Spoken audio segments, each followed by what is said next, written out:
निसां लिखाए अचो। अज़ीज़ान मन वक्त तेजी सां गुज़रे पियो, माफ़ कजो आख़िरी लम्हात जंहिं वक्त में बादशाह खे सिहत मिली वई। बादशाह निहारे चयो बचड़ा पंहिंजी अम्मड़ खे घुराए वठ।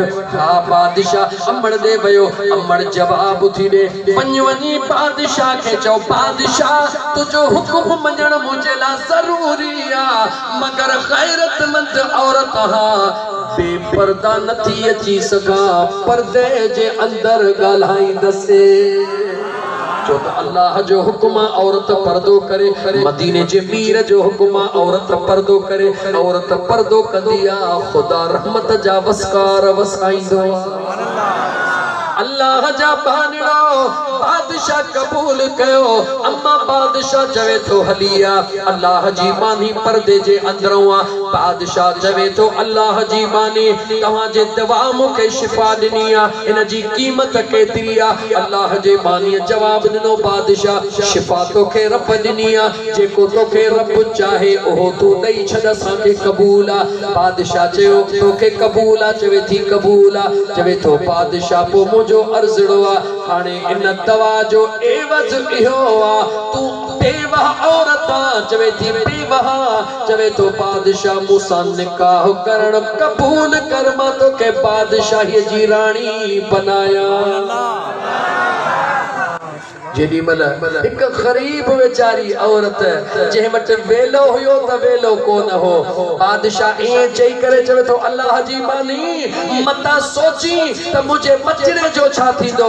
बादशाह थी वाइदो थो कयां इन तुंहिंजे बचड़े खे हिन बादशाही जो शहज़ादे अव्वल जो लक़ब ॾींदुसि। ऐं तुंहिंजो बचड़ो जेको पाक टुकरनि ते पलियो आहे इहो हिन बादशाही जो बादशाह मूंखां बाद रहंदो, ऐं तूं हिन बादशाही जी सभ पहली शहज़ाद रानी रहंदी है। जवाब दे मुसलमान ज़ाहिरी तौर ते दुख कबूल कई, तकलीफूं कबूल कई, हराम खां दूर रही मुझे रब ऐं मदीने जे मीर हुनखे सिलो ॾिनो। तो याद रखो जेकर दुख अल्लाह जे रज़ा ला कबूल था कयो, हराम जे वेझो नथा वञो, मुझो अल्लाह अहिड़ो हलाल ॾींदो जो हिक पेना घर खे बादशाह जे तख़्ते ते विहारे छॾे।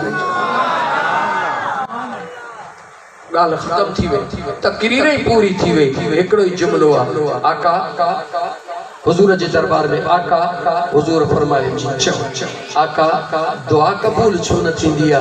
मुझे आका फरमायो जेको हराम खाईंदो उन जी दुआ कबूल न थींदी, उन जी दुआ कबूल न थींदी है। आका अल्लाह जे दरबार में दुआ कबूल करण जो आसान तरीक़ो मुझे मदीने जे साईं फरमायो, हलाल कमायो हलाल खाओ, तव्हां जी हिकड़ी दुआ बि मुझो रब रद्द कोन कंदो, मिड़ई दुआ रब कबूल करे छॾे।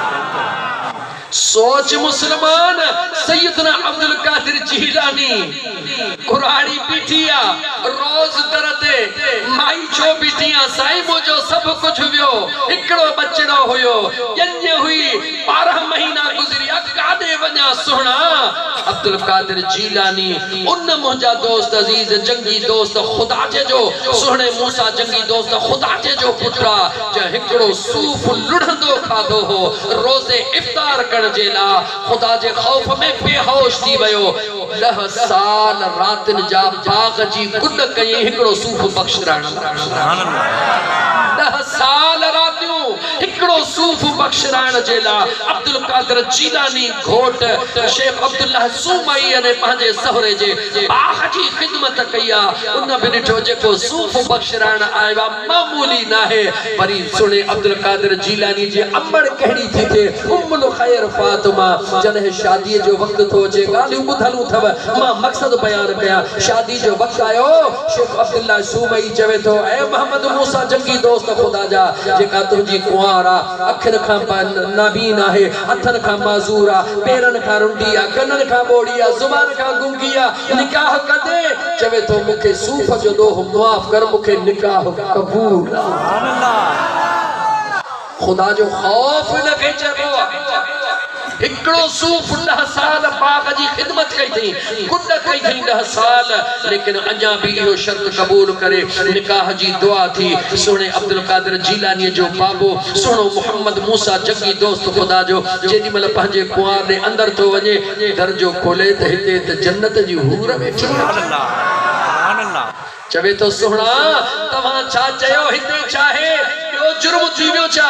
पाण फरमाइंदा जुर्म न कयो थे, इहाई तुंहिंजी कुंवारा अखिन का नाबीन इन करे आ जो मुझे न्याणी समझदार थियण खां बाद गैर जो मुंह न ॾिठो आ, जुबान का गूंगी इन करे आ मुझी न्याणी समझदार थियण खां बाद गैर सां कलाम न कयो आ, कनन का बोड़ी गैर जो आवाज न ॿुधो आ, पेरन का रुंडी समझदार थियण खां पोइ दर ई ॿाहिर न निकती आ, हथन का मंडी समझदारी खां बाद हथ न ॾिनो अथई। अहिड़ी अल्लाह जी नेक मानी आ जे जदह जवान जदह पीर जदह घोट सूफ बख्शरान जेला 10 साल पोरियो करे ऐं अमड़ जेका समझदार थियण खां बाद कुछ भी न करे अल्लाह पारा रोज रात जो कुरान जा तहज्जुद में पढ़े, उन जे पेट मां जदह निकरंदो अब्दुल कादिर जीलानी न होंदो त ॿियो केर होंदो? ओ सुनो अब्दुल कादिर जीलानी उन अब्बे ऐं अम्मा जे वजूद मां आयो जन जे अंदर में खुदा जो एडो खौफ मौजूद हो, जन जे अंदर में हलाल जी पोरियो ऐं हलाल जी मेहनत जो एतरो जज्बो मौजूद हुयो। ओ मुंहिंजा दोस्त अजीज मां पहिरीं अर्ज कयो त जेकॾहिं सारियूं पोखींदे त वौण त कोन थींदा न, जे कमंद पोखींदे त कणक त कोन थींदी न, जेको पोखींदे हो थींदो।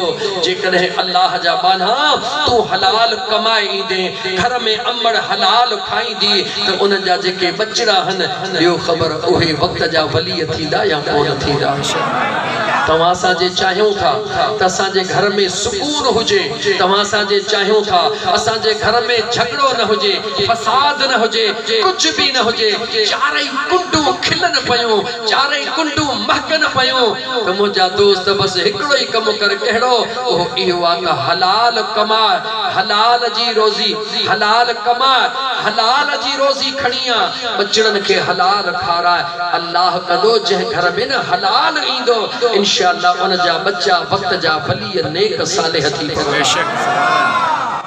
माज़रत सां सफ़ा माज़रत सां डिजणो हां ॾाढो ॾाढो डिजां थो, जंहिं घर में न ग़रीबन जो हक़ लुटिजी ईंदो, जंहिं घर में न यतीमन जो हक़ लुटिजी ईंदो, उन घर में कॾहिं सुकून थी सघे थो? जवाब आओ त हींअर ॾिसो नंढो मिसाल ॾियां, फ़लस्तीन में बेदर्दी सां मुस्लमाननि जा बच्चा शहीद कया था वञनि। उन जो साबिक़ा आर्मी चीफ कम बख्त ज़ालिम यहूदी उन प्लानिंग कई, उन प्लान ॾिनो त मुस्लमाननि जे नंढनि बच्चनि खे कोन्हे क़त्ल कयो, न इन्हनि जा बच्चा हुजनि, न इन्हनि जो पोयों नस्ल पैदा थिए, असां आज़ाद हूंदासीं। वाह मुंहिंजा बेनियाज़ रब, अख़बारूं खणी टीवी खोले ॾिसो, 4 ॾींहं अॻु में उन आर्मी साबिक़ा चीफ जो पुट जेको पैर हेठि कोन रखंदो हो उन खे उन सुर्ग में लाहीन था जिथे मुजाहिद तैयार वेठा हा, इहे चओ त रब जा फरिश्ता तैयार वेठा हा।